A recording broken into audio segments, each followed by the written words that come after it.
Bukod pa sa mga tulong na ibinibigay ngayon ng iba't ibang ahensya ng pamahalaan sa mga apektado ng lindol at bagyo sa Cebu at Masbate, nagbigay na rin ng katiyakan ang Department of Agriculture o DA sa mga residente ng dalawang lalawigan na maghahatid din sila ng sako-sako ng mga bigas na kanilang mabibili sa halagang 20 pesos ang kada kilo mula yan sa NFA.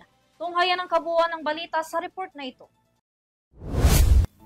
Nagsimula na ang Department of Agriculture o DA at National Food Authority o NFA na magpadala ng mga truck sa Masbate, lula ng sako-sakong mga bigas na nakatakdang ibenta sa halagang 20 pesos ang kada kilo sa loob ng isang buwan. Ayon sa DA, bawat kabahayan sa Masbate ay maaari nang makabili ng mas murang bigas sa ilalim ng benteng bigas meron na ng pamahalaan kung saan hanggang 30 kilo ang maaari nilang bilhin. Tulong daw ito sa mga taga-Masbate na nahihirapan ngayong bumangon dulot ng iniwang pinsala ni Bagyong Opong sa kani-kanilang mga kabahayan at hanap buhay. Batay kasi sa pagtataya ng Department of Social Welfare and Development o DSWD, nasa 700 mga kabahayan ang apektado ngayon ng mga nagdaang bagyo. Karamihan sa mga ito ay inaasa ang kanilang mga hanap buhay sa agriculture, fisheries at livestock.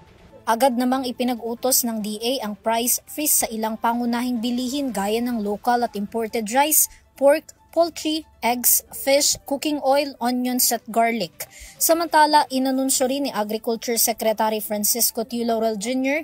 na isusunod na nilang pagbentahan ng mas murang bigas sa halagang 20 pesos sa loob din ng isang buwan ang mga apektadong lugar sa Cebu Province na ngayon lang ay niyanig ng magnitude 6.9 na lindol.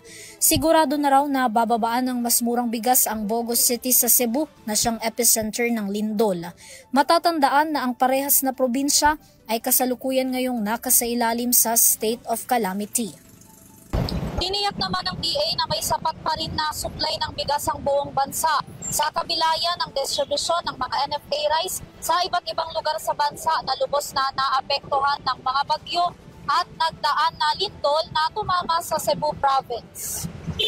Para sa Unity News, Vanessa Cleopas sumasaludo sa bawat Pilipino.